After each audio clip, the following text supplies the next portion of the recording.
सफलता की कुंजी श्रम, धैर्य, उत्साह। परिश्रम दुख को सुख में बदले, रंग अमीर बनावे। परिश्रम से ही लोग जगत में आज चांद तक जावें। मित्रों, सिद्धि की सफलता के लिए साधना की अनिवार्य आवश्यकता मानी गई है। कहा गया है, साधक को सिद्धि मिलती है जो सिद्धि चाहते हैं, पर साधना से जो चिढ़ाते हैं उन्हें असफल रहना पड़ता है। बहुमूल्य मोती बीनने के लिए समुद्र की तलों के गहरों में गोते लगाने पड़ते हैं। इतना ही नहीं, सफल गोताखोर बनने के लिए उस कला को बारीकी से समझना, परिणति प्राप्त करने के लिए मुद्दतों का समय लग जाता है। कहा जाता है, साधना 12 वर्ष में पूरी होती है, तब इस योग बनती है, अभी सफलता के दर्शन हो सकते हैं। कलाकार, संगीतकार, गायक, वादक बनने के लिए जो महीने 15 दिन का समय पर्याप्त समझते हैं, वे भूल करते हैं। साधक की कई मंजिलें पार करनी पड़ती हैं और उसमें सबसे बड़ी पहली कठिनाई आती है चित्त की ऊब से निपटना। बाल बुद्धि में अस्थिरता होती है, अधिक देर किसी काम पर नहीं टिकती। बच्चे अभी बालू के महल बनाते हैं और बन नहीं पाते हैं। एक शेख चिल्ली की कहानी सभी ने सुनी होगी। वह है, तेल की मजदूरी मिलने से पहले मुर्गी से बकरी, बकरी से भैंस, भैंस से मकान में बीवी के बच्चों होने की योजना बनाने लगे। उतावला इतनी थी कि तेल का घड़ा सिर में लग गया। मजदूरी मिलना तो दूर, मालिक की लात घूं से खाने पड़े।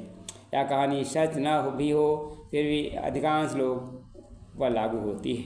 जो योजनाएं तो बड़ी बनाते हैं, आकर्षक, पर उसे पूरा करने के लिए एकाग्रता, श्रमशीलता और धैर्य की आवश्यकता होती है। उनमें एक भी संजोते नहीं, सफलता नहीं मिलती है। किसी महत्वपूर्ण कार्य की सफलता के लिए आवश्यक है योग्यता की वृद्धि, अभी साधना एवं अनवरत परिश्रम की आवश्यकता होती है।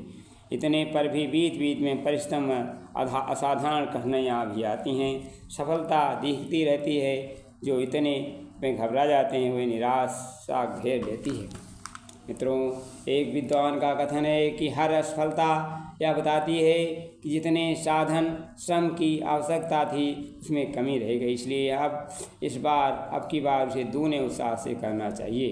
राणा प्रताप जैसे अनेक योद्धाओं का जीवन भर कठिनाइयों को असफलता से घेर रही, पर उन्होंने मलिन नहीं लिया।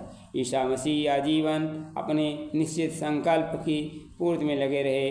सफलता नाम मात्र की मिली और सूली पर चलना पड़ा।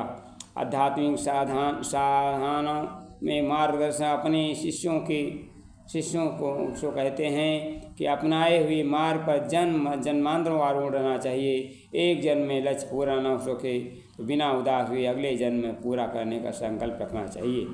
अनेक वैज्ञानिक ऐसे हुए जिन्होंने शोध सारा जीवन खपा दिया, तब उन्होंने प्रयास हाथ लगा। ऐसा भी है कि उनके प्रयास में लाभ उठाकर अगली पीढ़ी वैज्ञानिकों को सफलता मिली हो। कालिदास जैसे मूर्खों को लगन की कसौटी पर कसने के उपरांत मूर्धन्य होने का श्रेय प्राप्त होता है।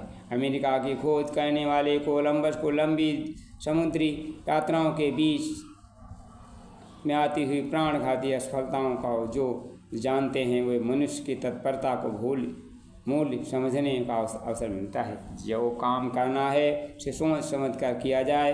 अपनी सामर्थ्य, साधन, परिस्थिति आदि का आरंभ अनुमान लगा लिया जाए। संकल्पवान का मार्ग कदम बढ़ाना चाहिए, बढ़ाने के उपरांत पर दृढ़ होना चाहिए। प्रयास और दिलचस्पी घटने नहीं देना चाहिए। ऐसी मनस्थिति में साधना कही जाती है। साधना यदि सच्ची हो तो सिद्ध के लक्ष्य पर पहुंचकर ही रहती है। साधना के लिए एक मोटी अवधि 12 वर्ष का निर्धारित की गई है। इसमें इतने समय का धैर्य, उत्साह होता है और देश वे सिद्ध पुरुष सफल मानव होकर कहलाते बन जाता है। जो सूरवीर ऐसे वो जो वो हैं बहुत सूरवीर ऐसे जो बातें बहुत बनाते हैं, पर जब सिद्धांत निभाने को वो पीछे को हट जाते हैं। संघर्ष नहीं होना अब धनुष तीर तलवारों से, संघर्ष नीति से कर लो, संघर्ष करो कुविचारों से। जो नीति पथ पर चलते वे आत्मशक्ति को पाते हैं, एकला चलो रे कह कर आगे ही बढ़ते जाते हैं। चाहे उनके मार्ग में बाधाएं आएं अपार, किंतु हो जाते भव सागर के पार। क्रोध हो अत्याचारी पर उनमें ईर्षा भाव न हो, मद लोभ मोह या काम अहम जैसा कोई अभाव न हो।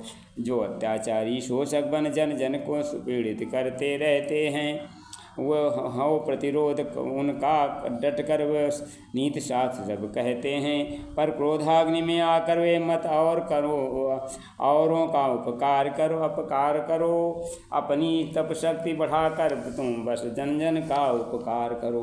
पापों से तुम करो घना पापी का उद्धार, बस इससे ही हो जाएगा जन जन का कल्याण। धन्यवाद।